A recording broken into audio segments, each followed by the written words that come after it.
Sementara pemirsa, di tingkat global pandemi COVID-19 telah memukul perekonomian banyak negara. Beberapa di antaranya bahkan kini telah masuk ke jurang resesi.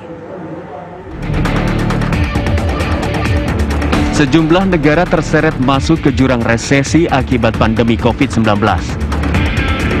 Resesi terjadi jika pertumbuhan ekonomi sebuah negara minus dalam 2 kuartal berturut-turut akibat menurunnya kegiatan ekonomi secara signifikan.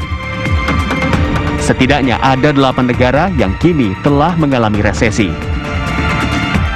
Di Asia Tenggara, Filipina menjadi negara terbaru yang resmi mengalami resesi. Badan Pusat Statistik Filipina menyebut PDB di kuartal 2 secara year on year minus 16,5%. Perekonomian Singapura juga tertekan cukup dalam hingga pertumbuhannya di kuartal 2 2020 anjlok menjadi minus 12,6%.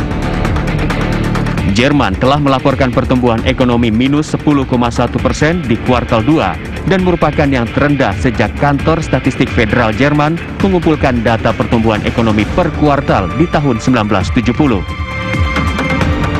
Pertumbuhan ekonomi di Prancis juga menurun drastis 13,8% di kuartal 2. Buruknya pandemi di Italia juga berimbas pada terpuruknya pertumbuhan perekonomian hingga minus 17,3%. Juga terperosok dalam kejurang resesi adalah Amerika Serikat dengan pertumbuhan ekonomi minus 32,9% di kuartal 2. Hong Kong dengan pertumbuhan ekonomi minus 9% di kuartal 2 2020 sebenarnya telah mengalami pertumbuhan ekonomi yang negatif di 3 kuartal sebelumnya, dipicu demo besar-besaran anti pemerintah. Negara dengan perekonomian terbesar keempat di Asia, Korea Selatan, juga mengalami penurunan pertumbuhan ekonomi tertajam sejak resesi 1998 dengan minus 3,3% di kuartal 2 2020. Pandemi COVID-19 mengakibatkan semua negara khawatir akan ancaman resesi ekonomi global.